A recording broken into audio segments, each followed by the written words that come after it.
This is part 11 of building an off-grid school bus. In this video, I'm building my kitchen cabinets and doors. I start by framing out my top cabinets, and then I trim it out using white 1x. After that, I start building my lower cabinets with 2x4s and deck screws. This is so that everything fits just right. And I cut out a 22-inch space against the wall. This is going to be for my propane power oven and stovetop. I also got a good deal on a large white farmhouse sink with a grate in it, so I have to frame out a strong spot for it to sit on. I also added a thick piece of plywood so I have lots of area to glue the sink to. Next, I installed a water filtration system in this perfect cavity next to the sink for fresh drinking water.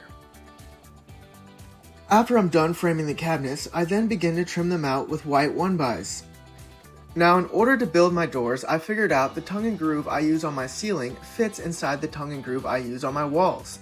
So this gave me an idea of how to build the doors. So to make the doors, I make sure the table saw is set at the right depth, and then I notch out the corners of all my boards so that they will overlap just right. And then I use the chop saw to finish cutting the corners. After that, the groove in the board should line right up. Then you can stick the smaller tongue and groove cedar right inside of it, just like so. And the finished product will look something like this. Now, after I've finished cutting all my boards to size, I start assembling the boards using wood glue and a pin nailer with really short nails. I then used the same exact process to build my sliding barn door. I made sure it was square and used lots of nails and wood glue. I then began staining and sealing all of my doors. However, to make my doors for the lower cabinets, I did have extra white 1x, so I decided to cut my own groove into them.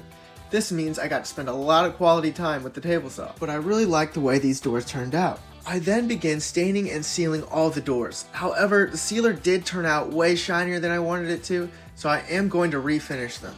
And before I install my cabinet doors, I put a fresh coat of white paint on all the cabinets. I also got this dimmable LED light strip that I previously installed in the wall. This will be my under cabinet lighting. And then I repaint the perimeter of the lower cabinet doors white. And then I use black hinge and handle hardware to install all my cabinet doors. I then prepare to install the sliding barn door I made. To do this, I paint the wall white. This will create a strong contrast. I also decide to build a top cabinet door with a mirror inside of it. This will go above the kitchen sink. To do this, I use a highly adhesive epoxy to make it extra strong. And then I install these cabinet latches. This will keep the doors from swinging open. And fortunately, Judah Willis came over to help me refinish the doors so they weren't so shiny.